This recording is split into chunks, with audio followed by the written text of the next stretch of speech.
Well, hello everyone, and welcome to another video from my dining table. A beautiful imperial dining table of that style with Mayan and Egyptian carved features. Anyway, that's another story, but we are here to talk about the Columbus conundrum, because there is a fact which I really must tell you, which blows away the existing narrative of the entire Columbus story.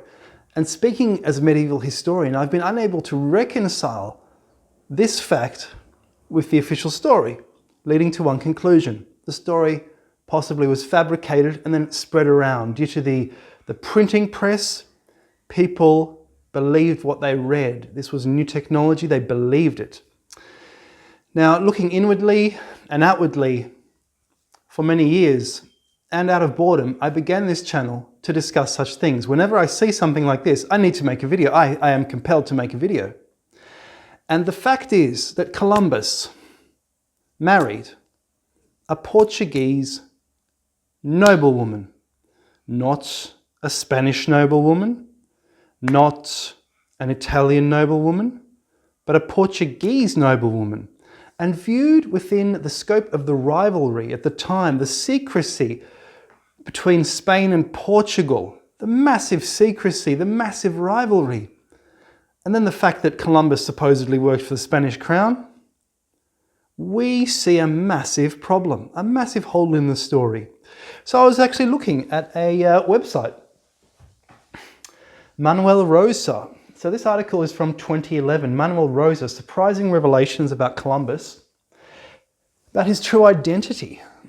And Manuel Rosa, you can see the page, it's popping up now.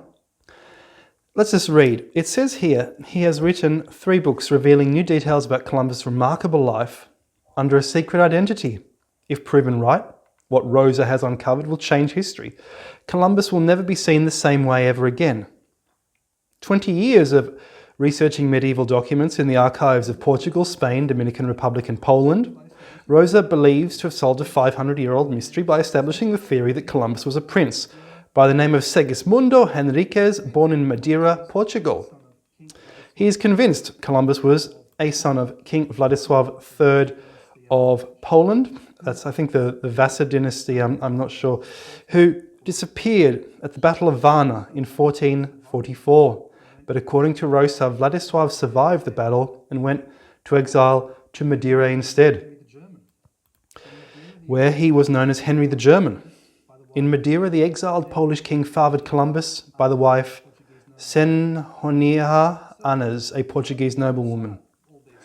So how did he start all this? Well, it says in the article, and this is a very good rationale, I have to agree with it. He recalled ever since he can remember being interested in the past.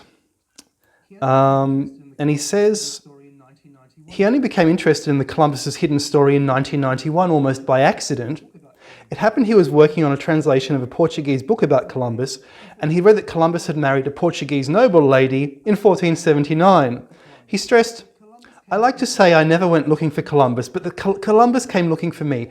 I had no interest in Columbus. After all, we are all told, I believed he was a penniless navigator, a deceiver and delusionary, incapable of recognizing that America was not India."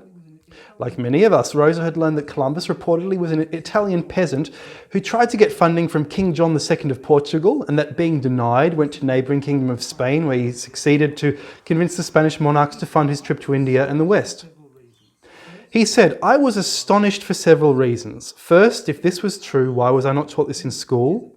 Secondly, how could it be explained that a penniless peasant, like the weaver Columbus, could realise such a high-ranking marriage when marriages between peasants and nobles were impossible during medieval times? Furthermore, Columbus's wife was not just a noblewoman, she was the daughter of the captain of the island of Porto Santo. This was incredulous to me. Could it be true?" And it goes on, and you can read the article. There's a picture of Columbus's supposed house. It goes on and on and on. But this is the thing. In the medieval period, this was the end of the Middle Ages. Middle Ages ends about 1500 when bookshops appear. That's when the medieval period ends. the medieval period, which is the old way of saying the Dark Ages. That's when it ends. That's when the Dark Ages ends. That's it. The old Dark Ages. So what is going on?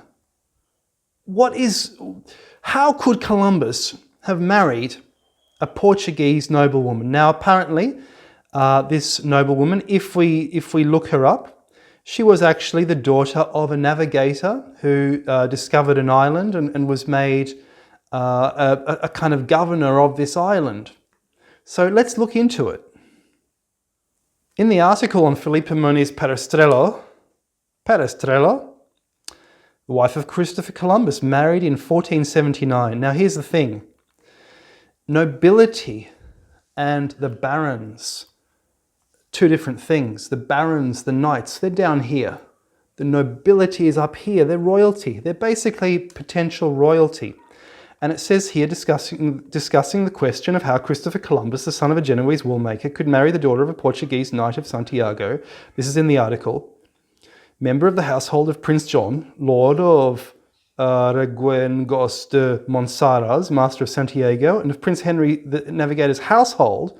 This makes him a yeoman knight, which can be any level of nobility.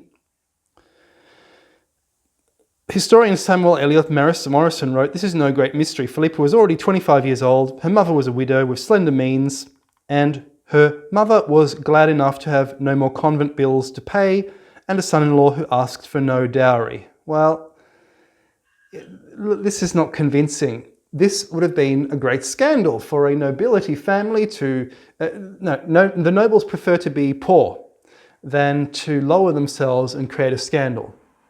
They won't do that. It's not possible, because what happens is by marrying into that class, they debase themselves into that class. Not going to happen. It doesn't happen.